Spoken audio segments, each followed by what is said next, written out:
from across industries, our friends from the media, and the entire support team. It's a pleasure to have you all here at Project Management Plus, Building High Performance Teams, one of the most awaited events in the project management domain today. Throughout the course of the day, we'll have a variety of speakers sharing their insights on this very key topic that hits the right now with a lot of people managers in this project management domain. Before we commence the proceedings for the day, a small request to kindly keep your mobile phones on silent mode, and any urgent calls can be taken outside the hall. The participants will be getting a PDU certificate at the end of the day, so attendance in all the sessions is required. To begin the proceedings, let's have a look at the small audio-video presentation about the event and about Simplilearn. Teams are formed when individuals with a common taste, preference, liking, and attitude come and work together for a common goal. Teams play a very important role in organizations as well as our personal lives. As rightly said by Henry Ford, coming together is a beginning, keeping together is progress, working together is success. With a view to develop and facilitate leadership and team building in projects, Simplilearn.com brings to you the Project Management Plus Conference. In a first-of-its-kind event, we present to you a host of experts across different industries to speak about teamwork and leadership. Simplilearn has been and continues to be the leading provider of a suite of professional certification courses that addresses unique learning needs of working professionals. We've trained over 35,000 aspirants across 135 plus countries, including those from the world's leading Fortune 500 companies. Our aim is to provide the best training to working professionals and prepare them towards achievement of their certification goal.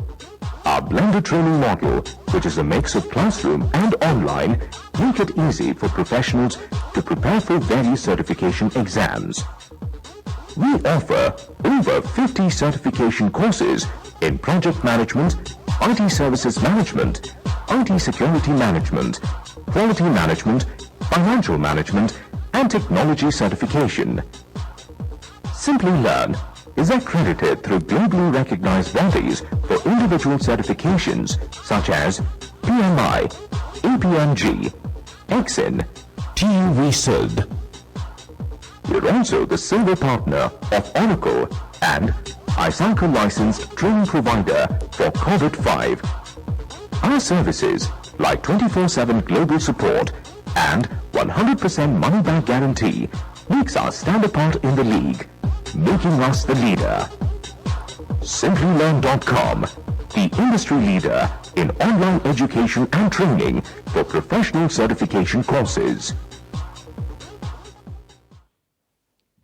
Thank you so much. I now welcome CEO of Simplilearn, Mr. Krishna Kumar, to deliver the welcome note and introduce our speakers. Please.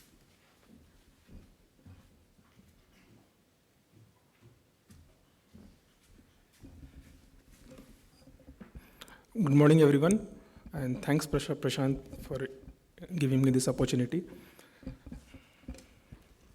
So, good morning, everyone, and a warm welcome to Project Management Plus conference on building high-performance team. It's my firm belief that same set of team members can produce widely different results under two different project managers. So today we are going to learn how and why that happens. Okay? It's also widely said that if a project succeeds, it's because of the project, because of the team, and if it fails, it's because of the project manager. So for a project manager, it's very important to understand how to involve, how to engage, how to inspire your team members to produce wonderful results. So without taking much of your time, I'll straight away go to the topics and introduce you to the eminent speakers of today's conference. Now, this also at Simplilearn, we firmly believe in this, that the P in PM is not only about project management, it's also about people management. And that's why the topic for today's conference is how to build high-performance team. Okay. So the first topic for today is great idea or a great team. So what do you believe in? Is a great idea or a great team? Or a balanced mix of both? Okay. So today we have Dr. Pallav Saha, Dr. Pallav Bandyopadhyay, sorry, to give us some kind of insight on this particular topic. Dr. Pallav has 24 years of industry experience, and currently he heads the HR function at Citrix for both their R&D as well as their services team. Dr. Pallav is a doctorate in human resource development from XLRI Jamshedpur. So I welcome Dr. Pallav. The next topic is going to be like building cohesive team. Now, many a times we hear that project failed because there was not proper coordination between the team. And it becomes more evident when there are crises. People start blaming each other. So how do we go ahead and build a team that really sticks together when there are crises? And we have Mr. Bharat Reddy, who is the director with Yahoo India, to speak about this topic. Bharat has more than a decade of experience in managing teams across geographies and building teams from grounds up. I welcome Mr. Bharat, and thank you for being part of this conference. Post that, we are going to look at Is Your Team Agile? Daily stand-up meetings. Now, gone are the days where project used to produce releases every couple of months. Today, businesses are very agile. Everyone wants results every day. And that's where agile project management has become the thing. And one of the popular agile technique is daily stand-up meetings, wherein we try to understand what kind of work is going to happen on that particular day, what kind of dependency we have from each other's work, and what are the best practices of doing that. So we have Mr. Sharath Julka to speak about this topic. Sharath has more than a decade of experience in managing and coaching agile teams. So welcome, Sharath, and thank you for being part of this conference. Next, we are going to look at the topic is meaningful matrices in team. So we all know that if you cannot measure, you cannot manage. So what kind of measurements you can do about your team performance? This is something that is very unique, and I found it very unique because so far I was only aware about doing measurements related to the work, but not related to team performance.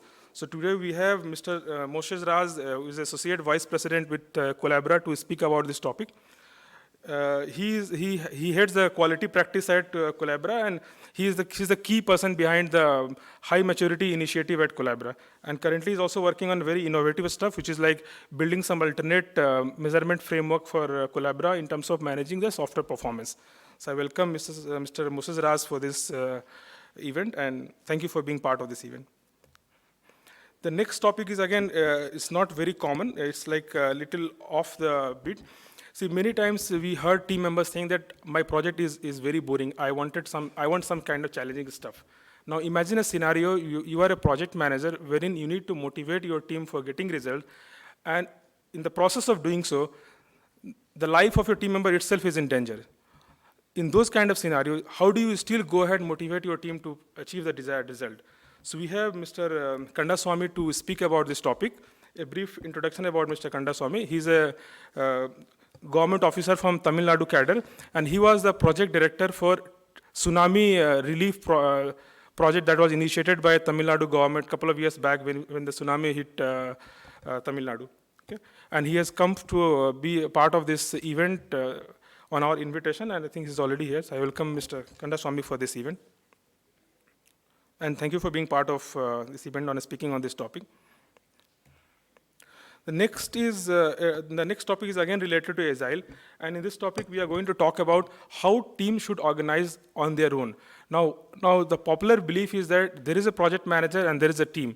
Now project manager is supposed to organize team members based on how the project is going on, or based on how the activities are divided among team members.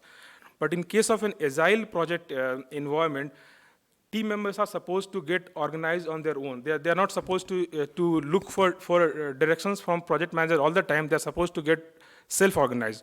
Now, how that happens and what is important for that to happen, we have Mr. Gregory Smith to speak about the topic. Mr. Smith is a CST, which is like a certified Scrum trainer from Scrum Alliance. For your information, there are only 140 CSTs in the world and only 2 from Indian origin. Mr. Smith is on an invitation from Simplilearn to conduct some training on our behalf, and he's going to speak about this topic. I welcome Mr. Smith, and thank you for being part of this event. The next topic is again not really related to the technical stuff. It's about like understanding your team. See, while as a project manager, we constantly look at achieving result, sometimes we forget that the people who are working in the team are actually human beings. They have their own priorities, they have their own aspirations, they have their own personal goal. So how do you go about aligning their personal aspirations, their personal goal with project goal? And that's where we have Mr. Chetan Bhagat to speak about the topic. Chetan doesn't need any introduction. He's a famous writer, and the reason why we thought of getting Chetan to speak about this topic because he connects very well with people in general through his writings, and we thought he's the best suited to speak about how to understand your team aspirations and then look at aligning that with the project goal. So I welcome Chetan, and thank you for being part of this event. The next topic is coaching team for excellence, right? And as a project manager, all of us coach our team for excellence, or at least we try to do that. So is there any structured way of doing that? And that's where we have Professor Balaji to speak about this topic. He is the AVP at Symphony University at Symphony Services Private Limited. Professor Balaji has 20 years of teaching experience and plus 10 years of experience in software industry. Okay? And he has developed multiple courses and for Symphony, and I welcome him for this particular conference. Thank you for being part of the conference, Professor Balaji. Then the last session for the day is going to be a panel discussion on troubleshooting your team. Okay. Sorry. It's going to be troubleshooting your team, and we have Mr. Sridhar Pabishetty to speak about this, to moderate this session.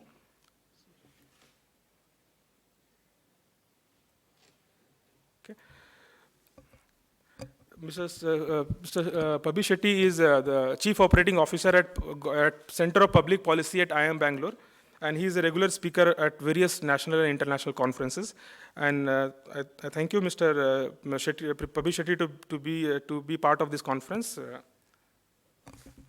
With that, I will let Dr. Pallav start our first session, which is like a great idea or a great team. Thank you, and I welcome you again for being part of this conference. Thank you.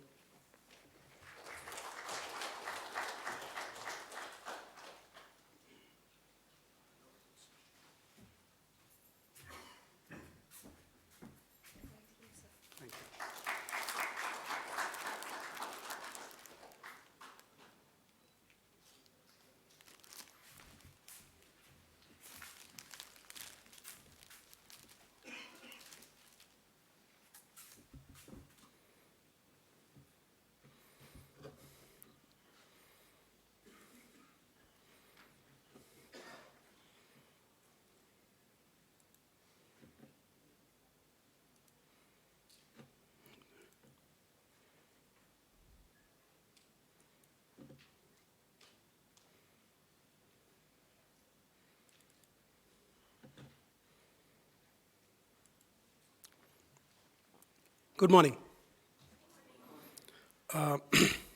It's always advantageous to speak at the beginning. And then speaking assignment is a little different than team assignments, what we do in organizations, because before even you speak, you get a bouquet. So, it's just like, but then it also means it sets expectation, right? So I'm sure many of you have a lot of experience in terms of leading project teams. So when you get inside the organization and you are given a very, very challenging project, that's also is built in. So I have exactly 45 minutes to talk about a topic which you can, I guess, even 45 days, we can continue to talk about this, whether you require a great idea or great team. So within this 45 minutes, I'll try to build in and my way of understanding. When Mahesh asked me to actually speak on this topic, I kind of started realizing, and mostly I use my own experience and my understanding about my 2 decades of experience. And also, as I said, I met one of my colleagues, Shovit, who is attending the program, and I was telling, and this apology to all those who don't come from IT industry, because I have about 24 years experience in human resource development, and out of that, about 17 years in IT. So I'm very biased. So my apology. Whatever I'm going to talk, lot to take from IT. I have just a little bit from non-IT, but that's more of, in a sense of, how do we talk about manage teams, manage or build great teams. So let me start I think we must first set the context.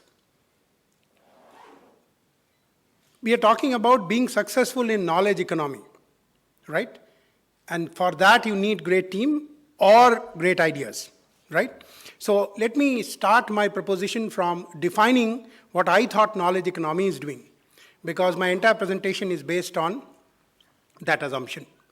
And I started looking as I was telling, I was just thinking, what is knowledge economy doing, which has an impact generally on both teams, how do you form teams, and how do you form ideas.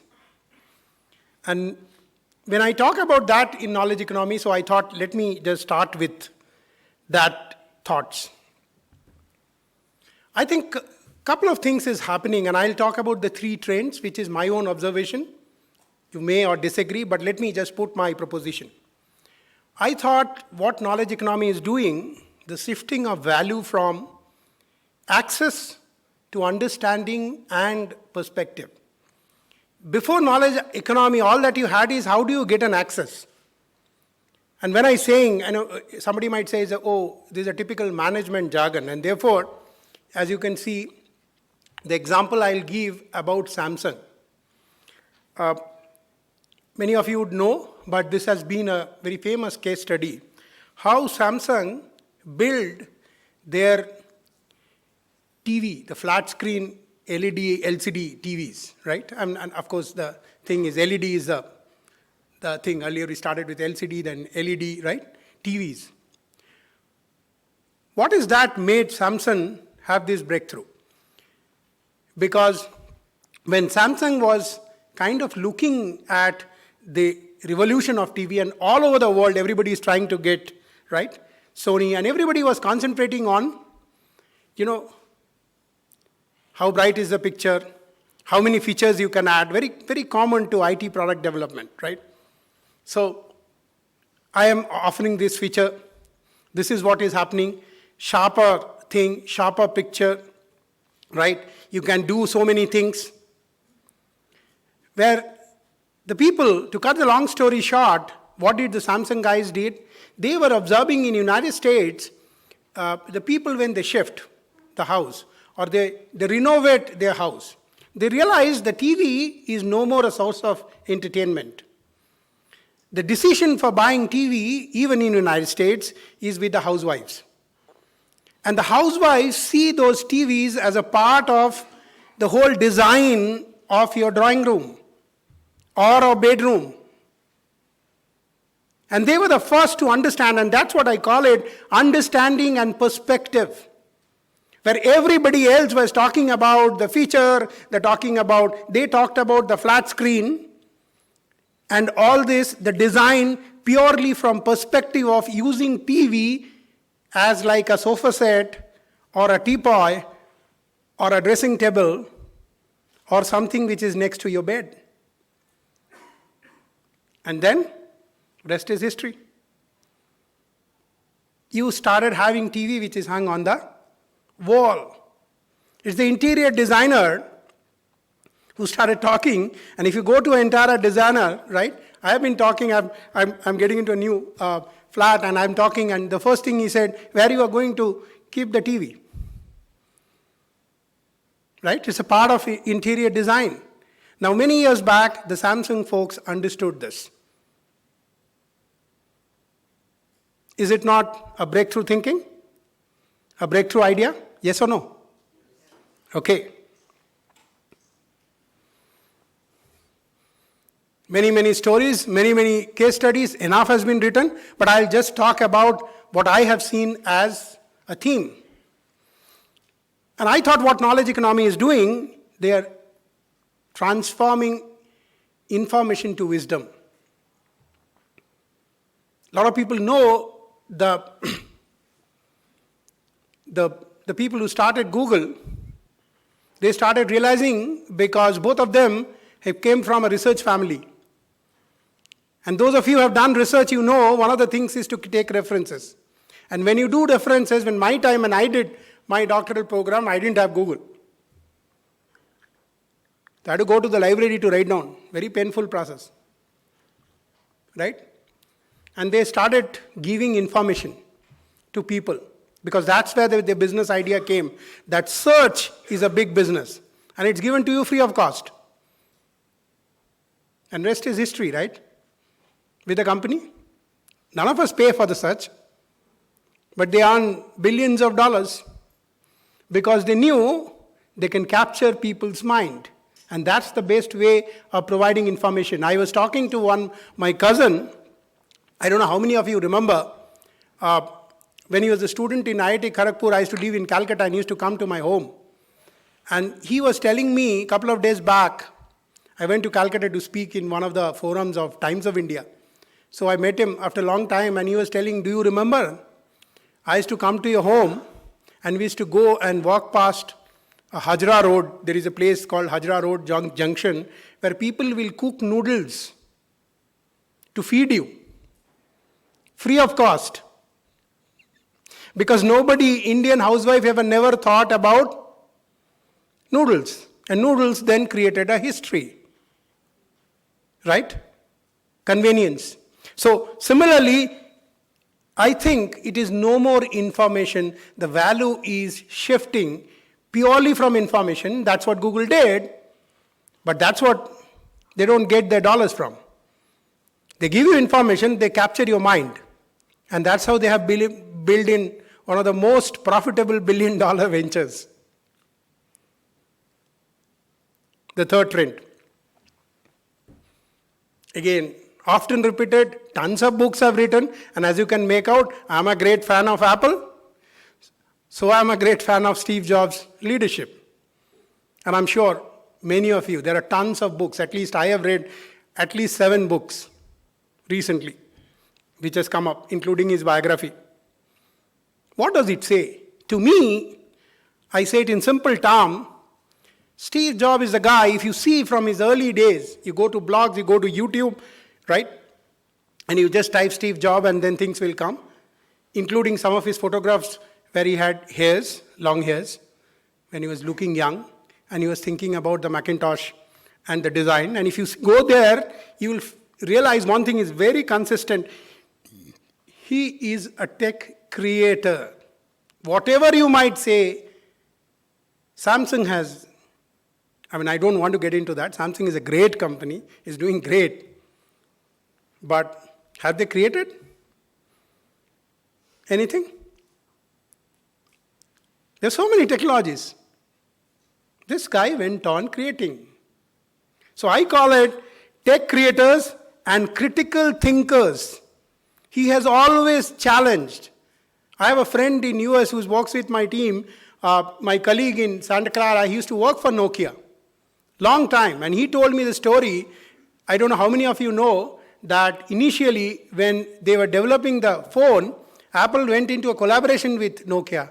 And as it happens with many of us, that's a problem with us and individual and organization. When you think you have known everything, that's where your fall starts. Because after 6 months, Nokia started telling, you want to teach us phone? Give me a break. And they broke. And a colleague of mine actually worked for Nokia in Santa Clara. So he's seen it, the relationship breaking away. And he called the people and told the developers, I want everything to be done in one click. And as usual, the developers have said, it's not possible. He said, I don't care. But that's what my customer care. Can you create it? One touch. So I think knowledge economy has again shifted value from technologies to tech creators and critical thinkers. So you need to think of these 3 trends. I thought there could be many, but that's what I looked at it. And therefore I built my proposition.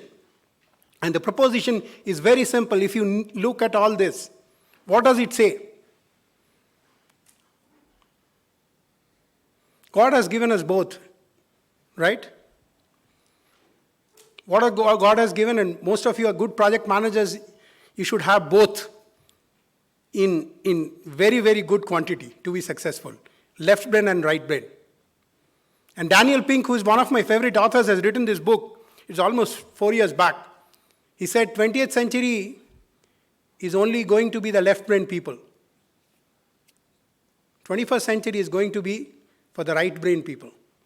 And the book is called Right Brain Will Prevail. And he talks about case studies where people from Yale Medical College were trained in art appreciation course. And afterwards they were found their efficiency has increased by 25%.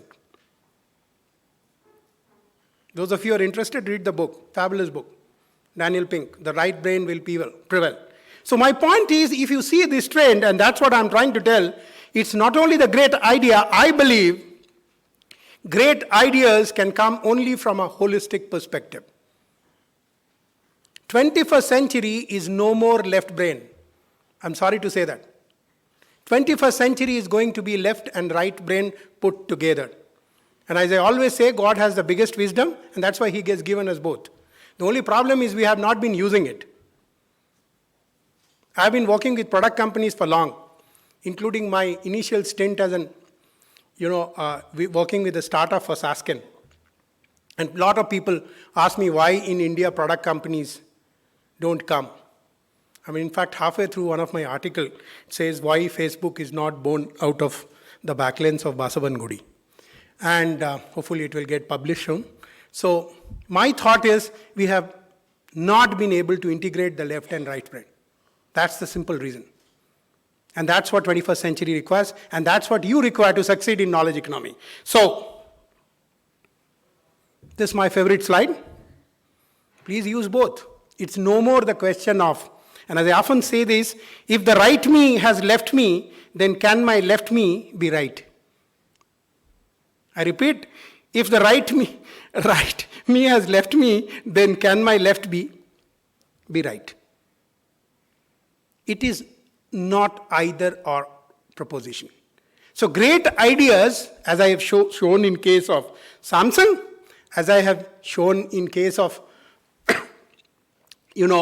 Google, in the case of Steve Jobs' leadership, and I'm very careful, I've said Google led by Steve Jobs. We have to see how the organization performs after Steve Jobs. Obviously, it will either prove or disapprove a lot of things about leadership in 21st century. So let's watch, right? So I don't want to say, but the only thing I can say, therefore, the ideas which should come and take both. So therefore, my second proposition is, great ideas can come only from a holistic perspective. So what does it mean? You need a diverse thinking. Recent 2020 has proved that. Gone are the days of superstar Dhonis. It's a lowly rated West Indian team, known more for their dances than cricket. We lost only one game and we are out of 2020. Right? So it has to come from diverse thinking. And how do you get diverse thinking? You have a great team. And therefore, when I go, I have my third proposition. All that I'm talking about Indian context. And for last few years, though I work for an American multinational, most of my life work for American companies. With due apologies, I think we need to look around what is happening.